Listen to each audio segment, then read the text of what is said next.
మాధవ్ గారు కూర్చోండి. ఇజ్రాయెల్ గారు హైదరాబాద్ ఆంధ్రప్రదేశ్ లో ఉందా? ఇజ్రాయెల్ గారు ఏదో ఒకటి రెండు ఉదాహరణలు చెప్పారు, మీరు గవర్నర్ ప్రసంగానికి వెళ్ళండి.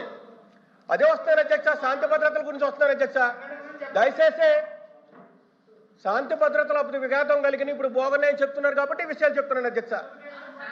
అధ్యక్ష, ఈ రాష్ట్రంలో జంగల్ రాజ్ వ్యవస్థ నడుస్తుంది అధ్యక్ష.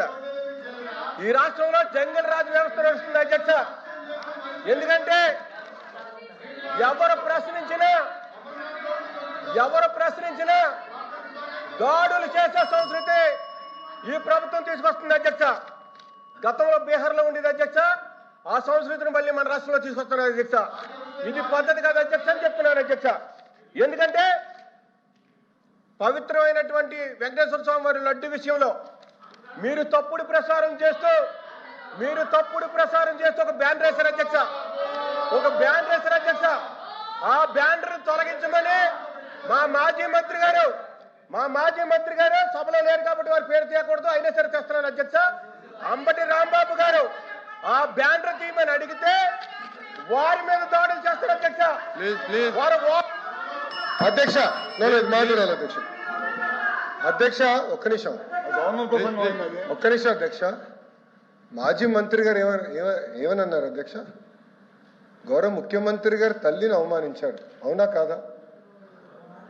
నేను స్ట్రైట్ గా మాట్లాడుతున్నా.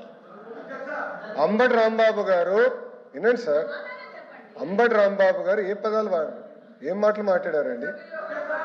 ఆయన గౌరవ ముఖ్యమంత్రి గారి తల్లిని అవమానించారు,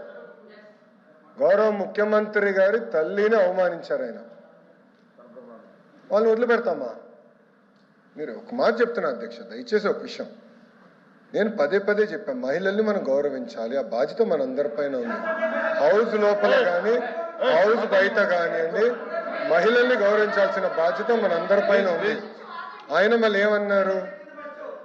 ఎవరు తిట్టలేదు సార్, ఇక్కడ మేము ఎవరిని తిట్టట్లేదు అధ్యక్ష. మా సొంత కార్యకర్త భారతిరెడ్డి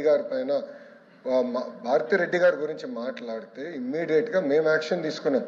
మీరు అడిగే లోపల జైలుకి వెళ్ళాడు అధ్యక్ష, రిమాండ్ మేము పంపించాం అధ్యక్ష. అది మాకు ఉన్న చిత్తశుద్ధి.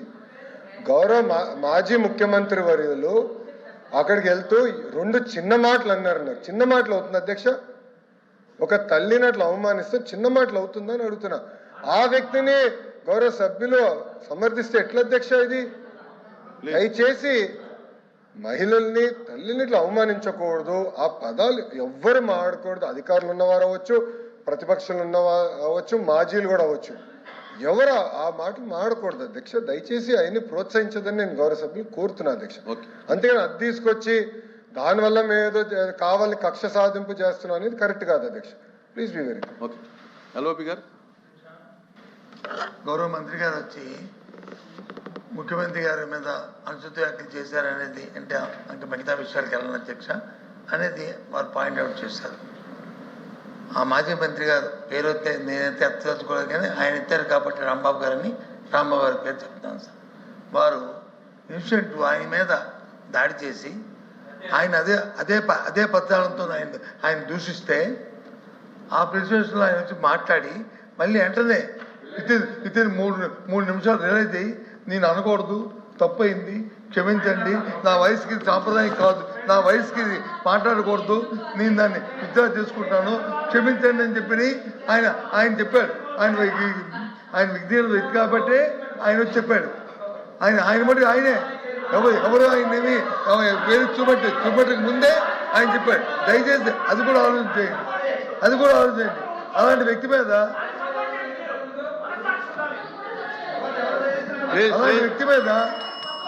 వీళ్ళు వచ్చి ఇంతమందితో దాడి చేయడం అనేది అంటే ప్రజాస్వామ్యంలో దాడులు చేయడం అనేది ప్రజాస్వామ్యంలో సాంప్రదాయం అధ్యక్ష. దీన్ని ప్రోత్సహిస్తాం అధ్యక్ష, మనం అది కరెక్ట్ కాదు కదా అధ్యక్ష. ప్రోత్సహిస్తాం అధ్యక్ష. ఆ తర్వాత ఇంకో మంత్రి ఇంటి మీదకి వచ్చి పెట్రోల్ పంపులు వేస్తాం అధ్యక్ష, తప్పు కదా అధ్యక్ష. పెట్రోల్ పంపులు సంస్థ ఉంది అధ్యక్ష. పెట్రోల్ పంపులు అధ్యక్ష ఉంది అధ్యక్ష. ఆ పెట్రోల్ పంపులు వేస్తే అధ్యక్ష సాంప్రదాయం అధ్యక్ష. వారు ఇస్తారు కాబట్టి ఇస్తారు, వాళ్ళు ఇంటి మీద కాబట్టి దయచేసి ఇంతవరకు అది కరెక్ట్ కాదు. అది ప్లీజ్ ప్లీజ్ ఇది వాస్తవం. అంబటి రాంబాబు మీద మీరు చేసిన దాడి అది వాస్తవం. ఆయన వ్యక్తిగత వ్యక్తి కాబట్టి ఆయన వచ్చే మాటలు ఇద్దరే అయ్యాడు. అయినా సరే మళ్ళీ మీరు ఆయన మీద చేయడం మీద కూర్చోండి. దుర్మార్గం. ఇది ప్రజాస్వామ్యంలో ఎప్పుడు కూడా ఒకలాగే ఉండదు అనుకోవడం కరెక్ట్ కాదు. ఇది ప్రజాస్వామ్యంలో దీన్ని ప్రోత్సహించకూడదు. ఇది ప్రజాస్వామ్యంలో ప్రోత్సహించకూడదు. ఏ ప్రభుత్వం అధికార బాధ్యత మీకు ఉంది, కానీ మీ బాధ్యత విస్మరించారు. దానికి తగిన మూల్యం చెల్లించుకోక తప్పదు. ప్లీజ్ ప్లీజ్ ప్లీజ్ బాగా చెప్తాను అధ్యక్ష. లోకేష్ గారు. అధ్యక్ష, ఒక మహిళ గురించి ఎవరైనా మాట్లాడితే మేము ఎమోషనల్ అవుతాం. మీరెక్కడ అవ్వట్లేదు. మేము ఒక్క నిమిషం మాజీ ముఖ్యమంత్రి గారు ఏం చెప్పారు? అక్కడికి వెళ్ళి 2 చిన్న మాటలు చెప్పారన్నారు. మీకు తెలియపోతే మీరు బయటకు వెళ్ళొచ్చు. ఆయన ఏమన్నారు? 2 చిన్న మాటలు చెప్పారంట. ఒక తల్లిని అమలు చేస్తారు. 2 చిన్న మాటలు ఉంటాయి మీకు? చిన్న మాటలు ఉంటాయి మీకు? సొంత తల్లి చెల్లిని గౌరవించడం మీకు అలవాట్లు ఎప్పవచ్చు. మాకుంది బాధ్యత, మా పైన ఉంది. ఒక్క మహిళ చోలికి ఎవరు వెళ్తే వదిలిపెట్టాం మేము. అది మాకున్న సంస్కృతి. అంతేగాని మీరు సమర్థించి ఎవరో క్షమాపణ అడిగారని బాస్, ఒక తల్లి జోలికి వెళ్తే ఎవరిని వదిలిపెట్టాం. Take it from us. ఎవరిని వదిలిపెట్టే ప్రసక్తే ఉండదు మా దగ్గర. ఎవరు తల్లైనా, జగన్మోహన్ రెడ్డి గారు తల్లైనా కూడా, ఎవరు తల్లైనా, ఎవరు చెల్లైనా, ఎవరు అక్కైనా, ఎవరు ఒక మహిళ జోలికి వెళ్తే ప్రజాప్రభుత్వం ఎవరిని వదిలిపెట్టే ప్రసక్తే ఉండదు. అది మా గౌరవ ముఖ్యమంత్రి గారు చెప్పారు, గౌరవ ఉప ముఖ్యమంత్రి గారు చెప్పారు. మేము ఎవరిని వదిలిపెట్టాం. ముందు మీరు చూస్తారు కదా. ఇది ఎందుకు రాజకీయాల్లో తల్లులను తీసుకొచ్చి మహిళలను తీసుకొచ్చి ప్రతిబంధం చూసుకోవడం నాకే అర్థం ఉండదు అధ్యక్ష. మీరు ఎప్పుడు ఇలాంటి వాక్యాలు చూడలేదు, ఇలాంటి పౌషపం చూడలేదు. ఆయన మేము అంబటి రాంబాబు అనే వ్యక్తి ఆయన దాన్ని ఆయన్ని తిడితే ఆయన తల్లి కాదా? ఆయన తల్లి కాదా? ఆయన తల్లిని తిడితే, ఆయన ప్రేరేపిస్తే దానికి ఆయన రియాక్ట్ అయ్యాడు. తప్ప ఆయన తల్లి ఒకటి, మీ తల్లి ఒకటి, నా తల్లి ఒకటే, అందరి తల్లి ఒకటే. మీ తల్లి నా తల్లి ఆయన అందరి తల్లి ఒకటే. కానీ ఈ సాంప్రదాయం కాదు అధ్యక్ష. ఈ సాంప్రదాయం కాదు అధ్యక్ష. వాయిస్ పెంచేంతట్లోనూ గట్టిగా మాట్లాడటంలోనూ ఇమోషనల్ పెంచడంలోనూ ప్రదర్శించారు అధ్యక్ష. సాంప్రదాయబద్ధంగా చట్టబద్ధంగా ప్రభుత్వం వచ్చి చట్టబద్ధంగా సాంప్రదాయబద్ధంగా మీరు వచ్చి యాక్ట్ చేయాలి అధ్యక్ష. ప్రభుత్వం ఎందుకు ఇచ్చారు అధ్యక్ష? మీకు అధికారం దేనికిచ్చారు? అధికారం చేతిలో తీసుకొని మీ ఇష్టారాజ్యంగా చలాయించమనా?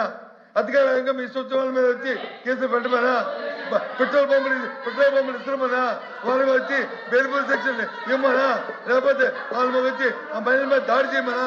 దేనికిచ్చారు చట్టం? ఇది దయచేసి సార్, ఎవరు తల్లైనా ఎవరు భార్య అయినా, ఏ మహిళ అయినా అందరూ గౌరవించాల్సిందే, పూజించవలసిందే. ఇందులో ఎవరికి ఏ విధంగా భేదాభిప్రాయం లేదు అధ్యక్ష. ఎవరు చేసినా సరే తప్పే అధ్యక్ష. తప్పుని సంబంధించే సమస్య లేదు అధ్యక్ష. కానీ అక్కడ పరిస్థితులు, అక్కడ వాస్తవాలు, అక్కడ జరుగుతున్న పరిణామాలు అవన్నీ కూడా ఆలోచన చేసుకునే బాధ్యత ఉంది అధ్యక్ష. ఆయన వచ్చి చెప్పాడు, జరిగింది నా వయసుకి మంచిది కాదు, నన్ను ప్రేరేపించారు కాబట్టి నేను ఆ పరిస్థితులు నోరు జారాను, తప్పు, నేను విత్డ్రా చేసుకుంటాను, నా వయసుకి మంచిది కాదు, ఇది చెప్పకూడదు అనకూడదని క్షమాపణ కోరాడు అధ్యక్ష. ఆ జ్ఞానం ఉండబట్టే, ఆ ధైర్యం, ఆ తప్పు చేస్తే ఆయన ఉండబట్టే చెప్పాడు అధ్యక్ష. ఎంత